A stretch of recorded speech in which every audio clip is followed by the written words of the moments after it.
Hey folks, Malforian here, and today we're covering Tinto Talks 15 for EU5, as Johan always says here, extremely crazily top secret game that is called Project Caesar, but we all know it's EU5, and today, as Johan mentioned last week, he was going to go more in depth on a feature that people have been asking about, and today we found out it is Dynasty gameplay, and in this he's going to cover how characters work in this, and how Dynasties work as well. But we're just going to get straight into it as always, and the first thing we're going to cover here is characters.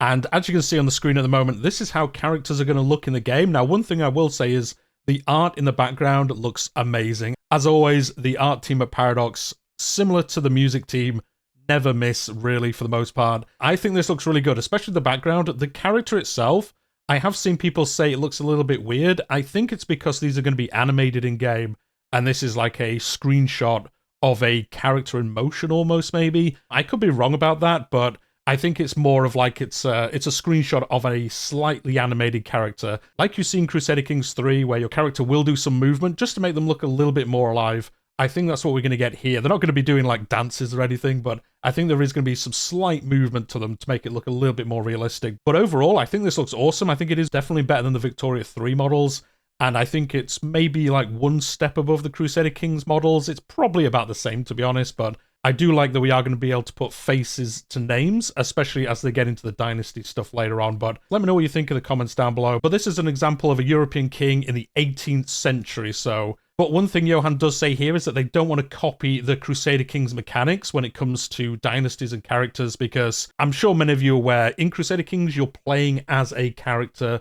you're playing your dynasty, and it's more focused on the characters rather than the realm itself, for the most part, especially with how most people play. Now in EU4, EU5, you're really playing as a nation, very much like if you're playing Hoi 4, where you're playing as the nation, you're not playing as Winston Churchill or someone.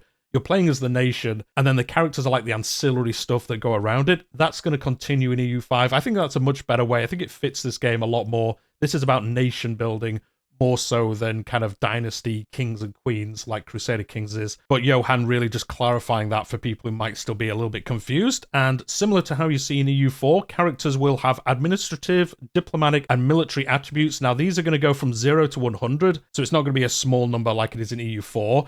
Now he does say here, just to confirm with people, that these attributes do not give any kind of mana. So it's not like EU4, where the numbers that they have affect your mana pools, and then you use that on other things. In EU5, it's strictly going to be used to show how well a character performs in certain roles. So it doesn't directly affect your country in the same way as it does in EU4. One example is that the diplomatic ability of an admiral impacts the morale of the navy that he leads. So that's a pretty good example. I imagine the same with maybe a king. If he's got really poor diplomatic attributes, I imagine maybe he's worse at doing peace deals. That would be a pretty cool way for that to work. And the same, maybe with administrative, if he's got a really high admin skill, he's more efficient at getting tax in, or something like that. I would think that's how it's going to work, rather than you get 6 diplomatic points every time it ticks over, or something like that. I much prefer this way. I think it's a lot better than like abstracted mana pools. That was one thing that Johan probably got from Imperator Rome launch. That was one of the big kind of criticisms of Imperator Rome, that was very mana based. But then with like the 2.0 relaunch and things, they did kind of scale back away from that. So I think, as he said in previous dev diaries, learning from all the other games that he's worked on. But in EU5, newborn characters will start with 0 skills, makes sense, but they will grow until they are adults depending on what childhood traits they have. You can also assign your rulers' children and grandchildren to specific education during their childhood. So a similar version there to how it works in Crusader Kings, where you can give your children to certain mentors and things like that.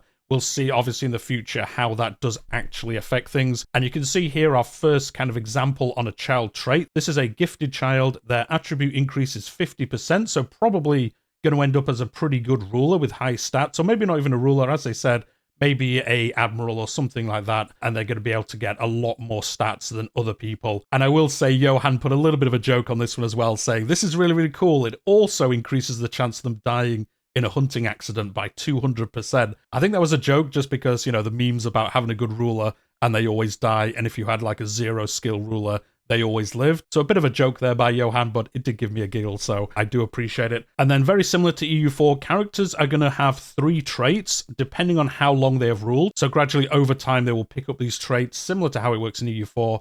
They are gained whilst ruling a country, so if they're not ruling a country, they don't get these traits. Although saying that, generals and admirals will get them through combat. So those characters, if they're actually in combat, they will pick up these traits. And there are also unique traits for characters that are redacted or other secret things. Maybe that's like historical characters, or who knows what this is. This is obviously just teasing us that there's some other system we don't know about yet that is going to also affect these. So as to what that is, well, you'll have to subscribe to the channel, hit that like button, and in the future I'll be covering it as I have been with all these other dev diaries as well. That was my weekly segue into getting you to subscribe to the channel. Characters also have a culture that they come from, a religion that they follow, and it also keeps track of where they were born and where they are currently living. They belong to an estate, which for most characters tends to be a noble estate. I imagine if you're playing other forms of government, maybe especially religious ones, it's obviously not going to be noble estates, or maybe it could be, but for the most part, most rulers are going to be from noble estates, aren't they, as kings and queens and all that kind of stuff. Many characters will have a father or mother as well, but for some historical characters, that won't necessarily be true. This is how it works in Crusader Kings, where you will have some characters at the beginning of the game, especially if they're unique characters, especially put in there. Their like father, mother, grandparents is just empty. So it looks like they were, you know, immaculate conception. But it's actually, I believe, that they don't really know who their father was. So they just kind of like leave it empty. And it probably saves space as well in the database and things like that. So there's probably a few reasons why. But that is how it works in Crusader Kings. So they've kind of brought that across as well. The number of spouses a character can have depends on religious and laws. But the number of children they get depends on the fertility of their parents. Again, this is how it works in Crusader Kings if you've played it. The religions and laws, you know, can you only have one wife? Can you have multiple wives? And then children is based on fertility.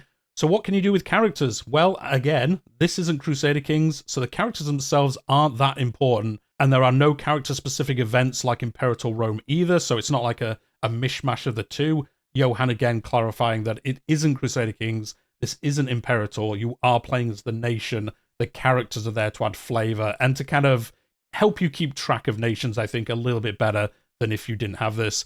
In the game, characters are tools that can be used for the greater good, or the greater evil, I would think. If that means marrying off your daughter to secure an alliance with France, then that's what you have to do. You can arrange marriages in your country, send less useful characters into convents, and ennoble great people, and much, much more. So there's going to be a lot in this system that you can interact with and make it a little bit more interesting than in EU4, where you just had your king or queen, who they were married to, and you're next in line for the throne, pretty much for the most part. And they were just a name, and you didn't see anything else really outside of that. You saw their traits and their three kind of manner-affecting numbers, but outside of that, they really didn't do much else. Again, because that wasn't really the focus, but they have expanded on it here, and I do much prefer this. And as you can see, here's some more fantastic art. This is a African ruler in their throne room, which, while beautiful, is just a background image, so you can't interact with it. Again, I think saying, like, you're not going to be able to put things in here like you can in Crusader Kings. This is really just to give you a kind of flavorful background for your character. This isn't going to be anything crazy.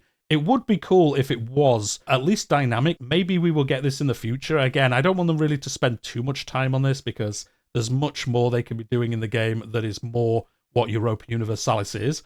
But it would be awesome in the future if you could like have dynamic backgrounds where if you're a low-level king, it's kind of like a simple background, and then maybe you win an amazing war. Maybe you get like a banner in there. If you're very prestigious, maybe you get some like cool, very expensive furniture or whatever. I don't know. Just so you saw it kind of progress as you progress your character. I think that would be an awesome addition to the game. Maybe that would come in an expansion. Like I say, it's nothing crazy that I want them to spend a lot of time with ready for launch, but I think it would be a cool, flavorful thing in the future to have it change as you progress through. Let me know what you think in the comments. And then outside of that, speaking of marriages, royal marriages in Project Caesar are not just sending a diplomat. Here it is far more limited, as you can actually marry real characters, and often this is a vital action. If you can't arrange a royal marriage with a country of enough prestige that has a young consort, you may be forced to marry a local noble from your country, or worse, even a lowborn character. I mean, ugh, why would you want to do that? A royal marriage between two rulers will immediately form a union between those two countries, so very much how it works in EU4, it makes that alliance as soon as you do it.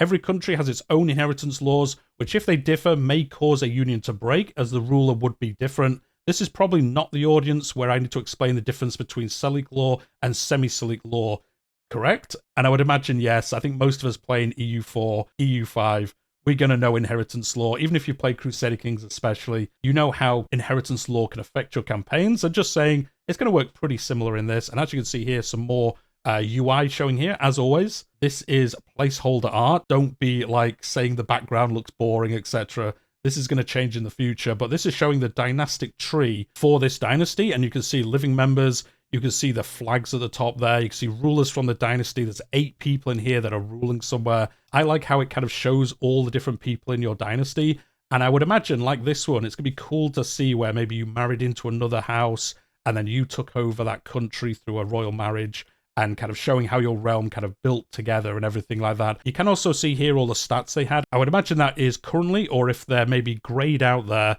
does that mean they're dead? Yes, I think it does, because I think the character profile is kind of grayed out as well. So that was probably the stats they had when they died.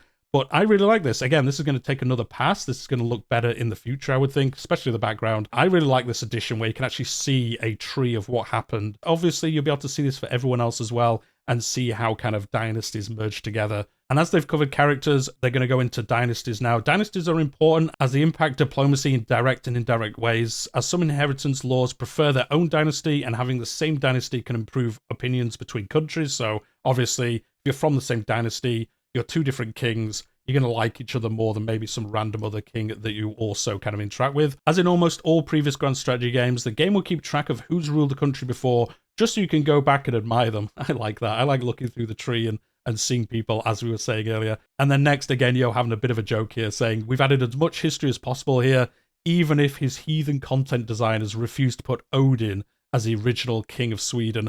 I would have liked it if he did that just as like a weird Easter egg, like the first king there just being Odin, king of Asgard. You know, it would be funny, I think, to have that there, just for people kind of complaining about it. Although, to be honest, it would be one of those things that's on the subreddit like every 2 weeks. Guys, I found out Odin's king of Sweden, so maybe it's better that it's not there. And then in the next screenshot, very similar to Crusader Kings, you can see here a ruling history of the Kingdom of England. So really just listing out the different kings, when they died, who took over next. Again, if you've played Crusader Kings, a very similar UI in Crusader Kings. But you can see everyone here, who ruled last, all the way back. And with that, that is the end of the Dev Diary this week. As always, just a general overview, but this one's been really cool, showing us how characters look, showing us how dynasties are going to work in here, and also confirming that like the mana system is going away. I think that had been mentioned previously, but again, Johan just confirming that characters aren't going to build up like mana pools. Their stats really just affect how good they are at doing things, rather than adding to a pool of something that you can then spend on something else. So I really like that change. Let me know what you think in the comments down below. Next week is going to cover how the cabinet works. This was mentioned a couple of weeks ago, saying we are going to get a cabinet, all those kind of different government kind of tiers of like operation. And next week is going to be the cabinet's turn to be covered. So that should be an interesting one. So do make sure you have subscribed and like the video. It helps other people find the channel as well. But we'll leave it there, and I'll see you in the next one.